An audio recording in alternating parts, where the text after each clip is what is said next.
بسم اللہ الرحمن الرحیم۔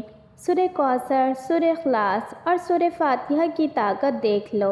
ان تین صورتوں کو بتائے گئے طریقے کے مطابق اگر کوئی یہ تین صورتوں کا وظیفہ ہے، جو کوئی بھی شخص اس وظیفے کو کر لے گا وہ مالا مال ہو جائے گا۔ اگر آپ چاہتے ہیں کہ آپ کا نصیب بدل جائے، آپ کی تقدیر بدل جائے، تو ہرگز اس وظیفے کو مت چھوڑیے گا۔ محترم ناظرین، آج کا وظیفہ بہت ہی خاص اور مجرب ہے۔ آج میں آپ کی خدمت میں ایک ایسا عمل لے کر حاضر ہوئی ہوں جس کی برکت سے انشاءاللہ اللہ پاک آپ کے کاروبار میں برکت عطا فرمائے، رزق اور دولت کو کشادہ کرے۔ آج کا وظیفہ قرآن پاک کی بہت پیاری سورت، سورۃ فاتحہ، سورہ اخلاص اور سورہ کوثر کا ہے، جو بے شمار برکتوں اور رحمتوں اور فضیلتوں کا خزانہ ہے۔ یہ صورتیں رنج و غم کو دور کر دیتی ہے، قلب مومن کو فرحت و شادمانی اور خوشیاں دیتی ہے۔ یہ صورت بہت ہی پاورفل ہے۔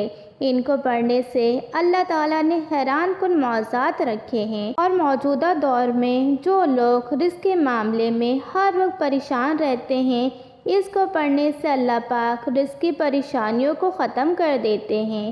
اللہ کریم نے ان صورتوں کے پڑھنے پر اتنی زیادہ برکت رکھی ہے کہ جو کوئی بھی رزق کی پریشانی میں ان صورتوں کو اپنے گھروں میں نماز کی پابندی کے ساتھ پڑھنا شروع کر دے گا، اللہ کی جانب سے اس انسان کے لیے دلی طور پر ایسا سکون نصیب ہوتا ہے دنیا میں کسی اور شے سے نصیب نہیں ہو سکتا۔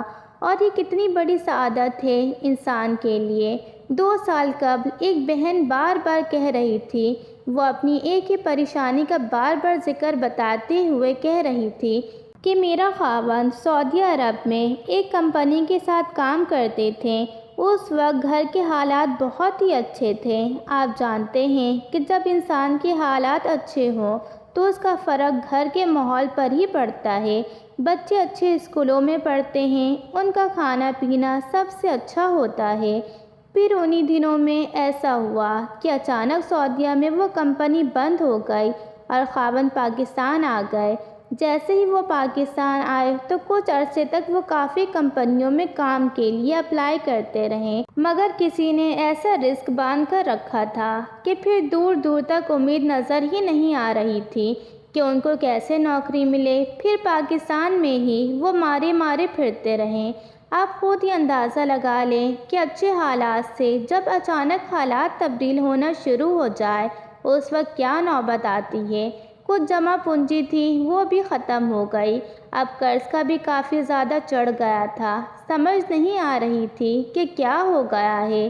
کسی کی نظر لگی کہ ایک دم سے حالات ہی بدل گئے۔ اپنی گاڑیوں میں جاتے گھومتے تھے، اب حالات ایسے تبدیل ہو گئے کہ گاڑیاں بھی فروخت کر ڈالی۔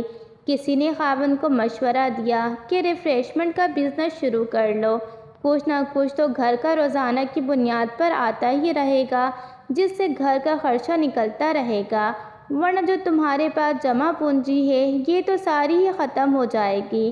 پھر لوگوں سے یہ قرض لیتے رہنا اور تمہاری نسلیں بھی قرض دیتی رہے گی۔ بندے کی بات میرے خاوند کے دل پر لگی۔ انہوں نے مجھ سے مشورہ کیا تو میں نے بھی انہیں کام کی اجازت دے دی۔ پھر انہوں نے ریفریشمنٹ کا کام شروع کیا تو وہ بھی نہیں چل پایا، بڑی مشکل سے اس کا کرایہ پورا ہوتا تھا۔ جب انسان پریشانی میں گھرا ہوا ہوتا ہے تو اس کو کچھ سمجھ نہیں آ رہا ہوتا کہ وہ کیا کرے۔ کوئی کہتا تھا یہ پڑھ لو، اس سے حالات تبدیل ہو جائیں گے۔ کسی نے بتایا جادو ہے تو کسی نے تعویذ کیے ہیں، کافی جگہوں سے علاج بھی کروایا مگر کوئی فرق نہیں پڑا۔ جب یہی پریشانی وہ بتا رہی تھی تو میں نے ان کو سورہ فاتحہ، سورہ کوثر اور سورہ اخلاص کا وظیفہ بتایا۔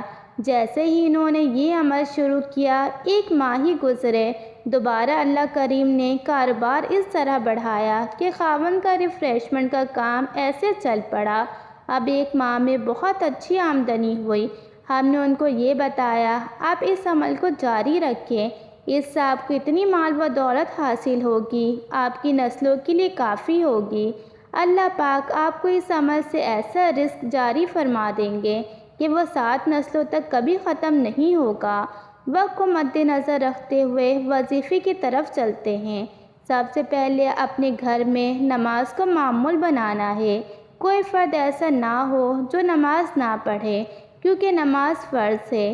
اگر ساری رات آپ تہجد پڑھ لیں تو صبح اگر نماز فجر آپ سے رہ جاتی ہے تو ساری رات آپ کے سکن میں گزری ہو، اس کا کوئی فائدہ نہیں۔ نماز کی پابندی اپنے اوپر لازمی کریں۔ پھر ہر نماز میں 11 بار سورہ فاتحہ، پھر 11 بار سورہ اخلاص اور پھر 11 بار سورہ کوثر پڑھیں۔ یہ عمل آپ کو 40 دن تک تو ضرور کرنا ہوگا۔ عورتیں ایام خاص میں یہ عمل نہیں کر سکتیں، البتہ گھروں میں مرد حضرات یہ عمل جاری رکھ سکتے ہیں۔ انشاءاللہ جس دن آپ یہ عمل شروع کریں گے، آپ خود ہی دیکھیں گے کہ آپ کا ہر آنے والا دن گزرے ہوئے دن سے مزید بہتر ہو جائے گا۔ بس اللہ کی ذات پر امید رکھیں، رب کریم کبھی آپ کو مایوس نہیں کریں گے۔ اپنی اللہ کریم کی محبت کا یہ واقعہ بھی سن لیں۔ آپ اللہ سے یہ مانگتے وقت اپنے گناہوں کی کہ میں تو بہت گنہگار ہوں، مجھ سے بہت گناہ ہوئے ہیں، غفور الرحیم کی ذات سے آج آپ توبہ کر لیں، اپنے اللہ کو منا لیں، صلح کر لیں۔ اللہ پاک جلد مان جاتا ہے۔